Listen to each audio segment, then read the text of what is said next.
Por exemplo, ontem... Pô, tem que fiscalizar. Não, Vilela, não, mas não é a doutrina imagina... da igreja não, Vilela. Sabe por quê? Pega a doutrina da igreja tem que vir da Bíblia. Não tô falando de fiscalizar, eu tô falando deles falarem o que é certo e o que é errado. A igreja pode falar, é certo trair, outra igreja falar errado. A doutrina cristã sobre sexualidade, ela é bem fundamentada no Novo Testamento, né? Então existe a doutrina cristã acerca disso. O que passa disso é errado. O que passa disso, a igreja tem toda a autonomia de ensinar aquilo que ela considera correto, né? Sim. Mas a você transformar isso num método de controle e fiscalização caso a caso, então, por exemplo, imagina eu sou pastor de uma igreja local, eu conheço as famílias, conheço os casais, imagina eu pegar o microfone no domingo à noite, sabendo as posições sexuais preferidas dos casais da congregação, sabendo quem faz o que, quem não faz, quantas vezes sai, faz, então não faz, não tem cabimento, é uma coisa doentia. Mas o Dudu ia contar uma experiência. Uma experiência minha. Bem, o cara tinha chegado lá na ilha e ele queria fazer um casamento.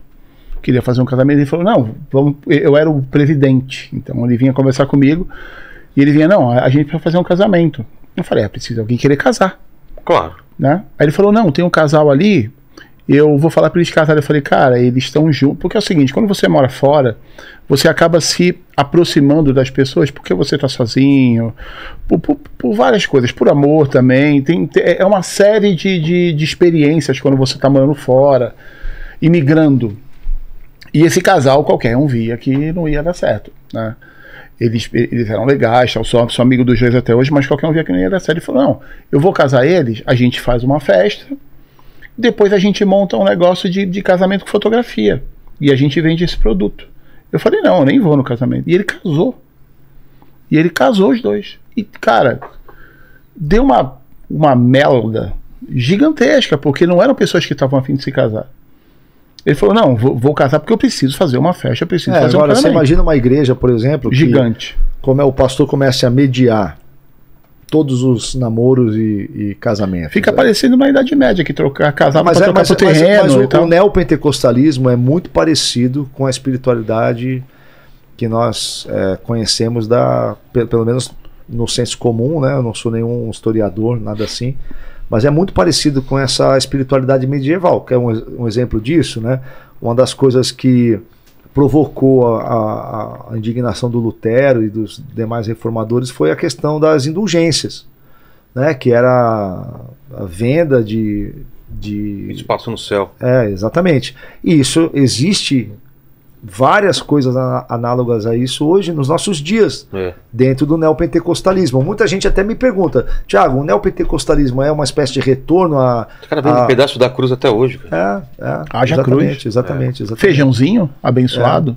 Exatamente. Suor do camisa. Assim, qualquer tipo de mediação entre o homem e Deus, que não seja única e exclusivamente a pessoa de Jesus Cristo, a sua obra e os seus efeitos, é falsa.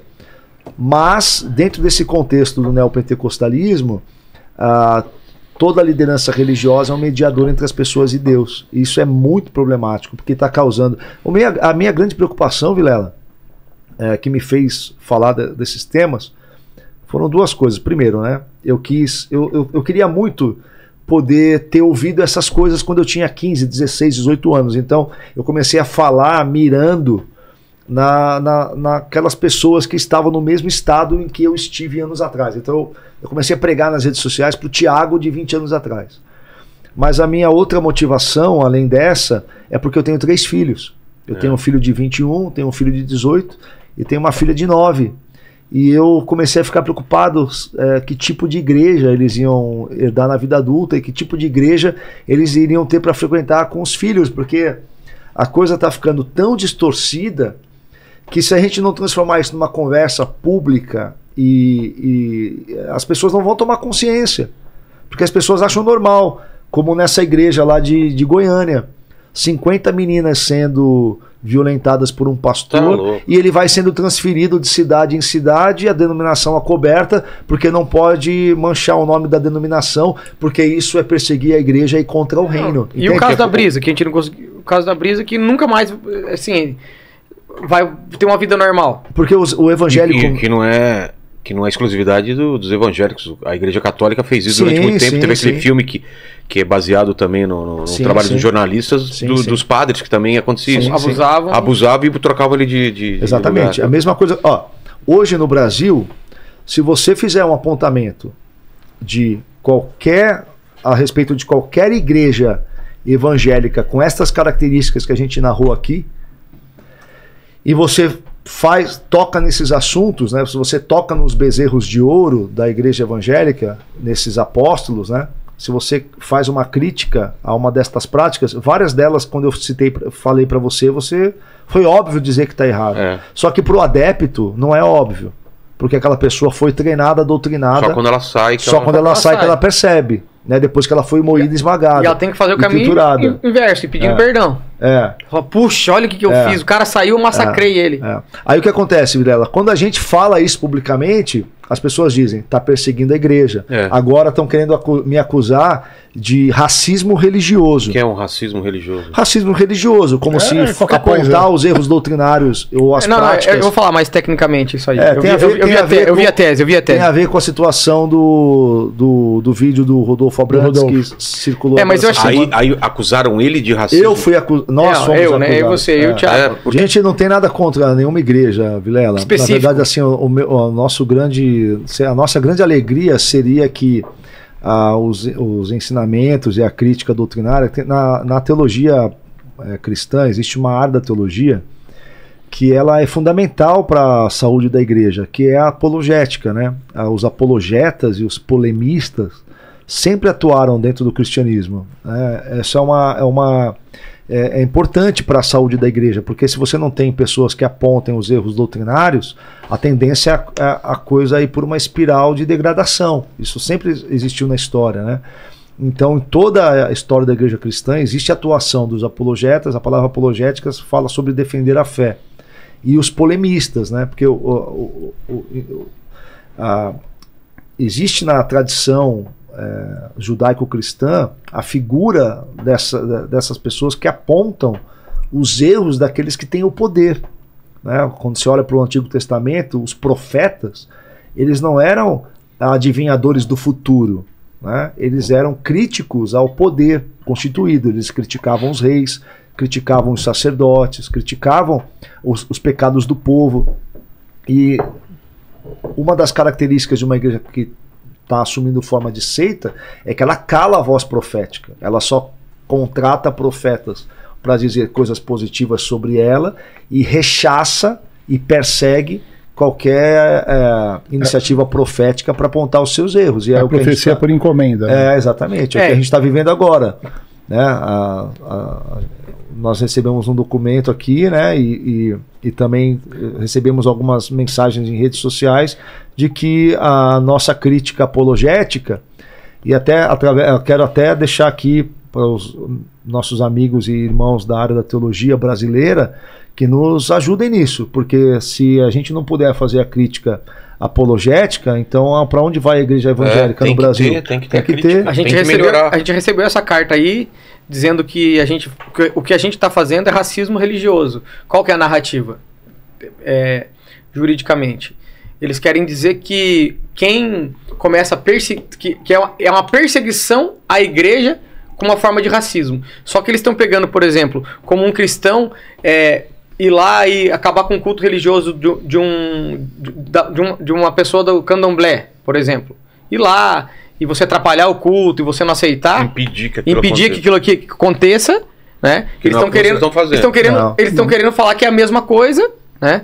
E falar que o que nós estamos fazendo, a crítica é racismo religioso. Mas é uma tese sem base, muito mequetrefe. É uma tese só para constranger e ameaçar, né? Só para tentar nos calar, mas olha, é muito mequetrefe. Porque é muito diferente. Porque senão, nós vivemos num país laico, não laicista. O laicista, ele vai querer te calar, vai querer que tenha o laico é você poder expressar sua opinião.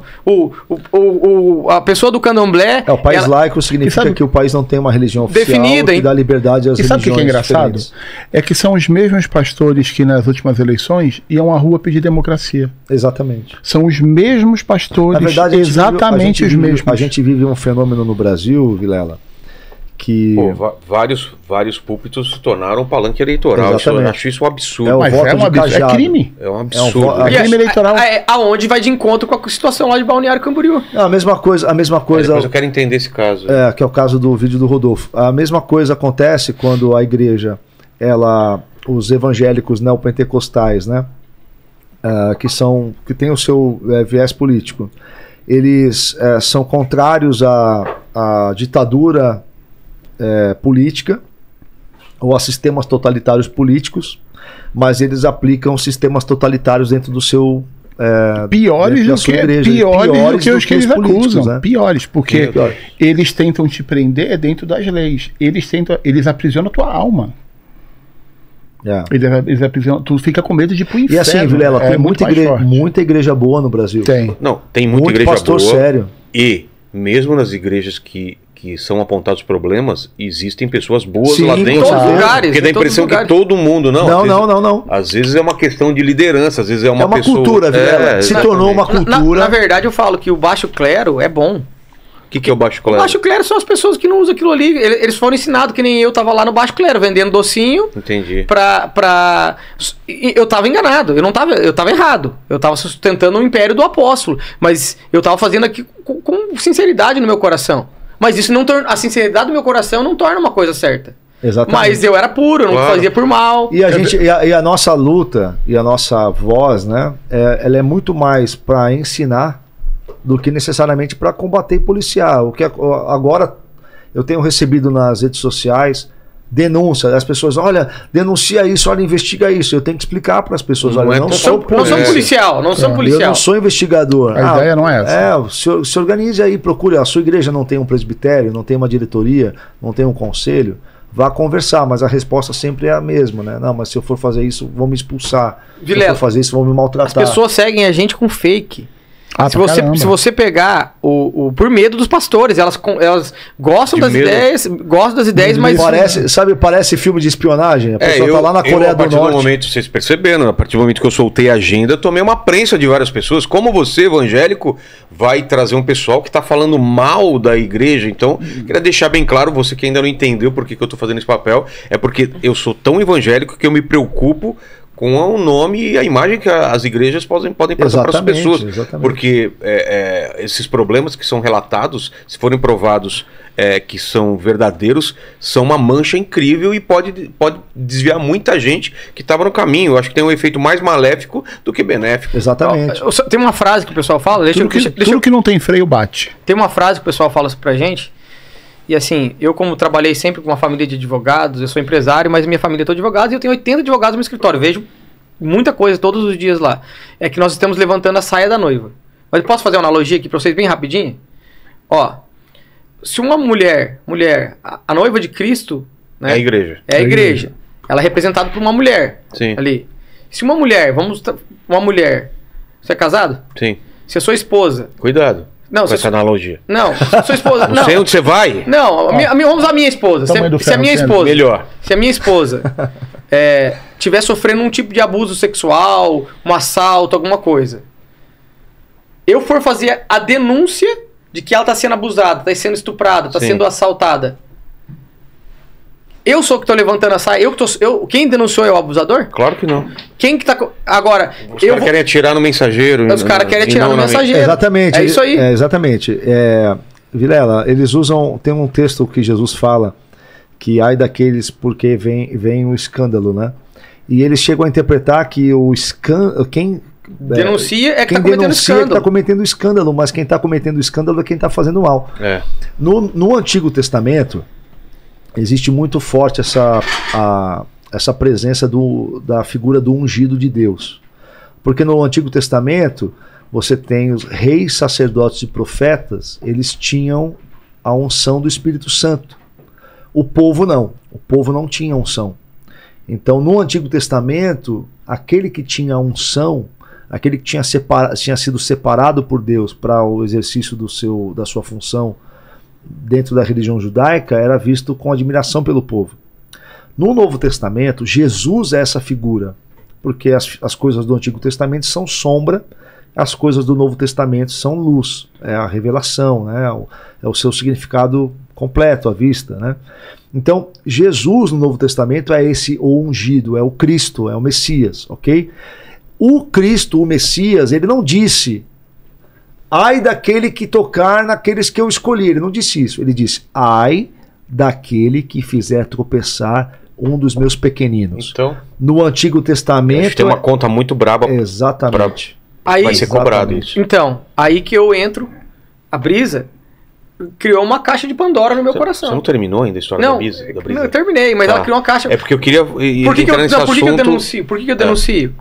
Justamente por isso. É porque do jeito que fala, parece que a gente é contra honrar. A Bíblia fala, que é o que nos acusa muito. Tá. Que a Bíblia fala, cara, tem que honrar os pais, tem que honrar sim as autoridades. Só que assim, por que um pastor que prega da cultura da honra, ele te ensina a honrar ele, a pagar passagem, pagar para os Estados Unidos, mas o irmãozinho que pagou passagem para os Estados Unidos nunca foi nem na praia muitas vezes? Por que ele ensina você a ofertar para ele uma moto, mas o cara vai trabalhar de ônibus? Só que ele não ensina você a honrar, por exemplo, um juiz, um delegado com dinheiro. Mas essa moto é uma CG?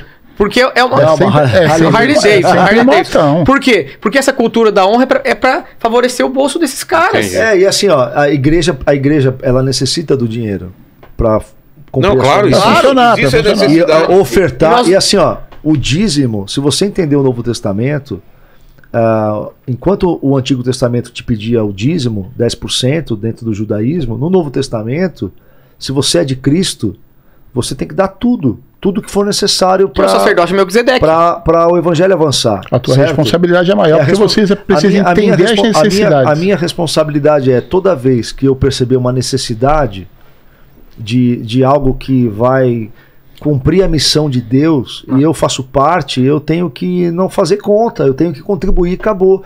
Mas a gente quer que as pessoas possam contribuir seguras de que esse dinheiro vai ser usado para o seu destino que foi especificado pela tradição cristã. Porque eles usam ainda assim, a unção que você honra é a unção que você herda. Mas peraí. É umas frases feitas. Mas se você oferta nessa unção, quer dizer que aquela pessoa é um interlocutor entre você e Deus, ele recebe a unção, ele vai diante de Deus, ele recebe a unção, aí você paga por essa unção. Sabe quem isso me lembra? Simão Mago. Lembra de Simão Mago na Bíblia? Sim. Que é o homem que viu a unção dos apóstolos, quis pagar para receber aquela unção? Isso está totalmente equivocado. É uma das maiores heresias modernas. Sim.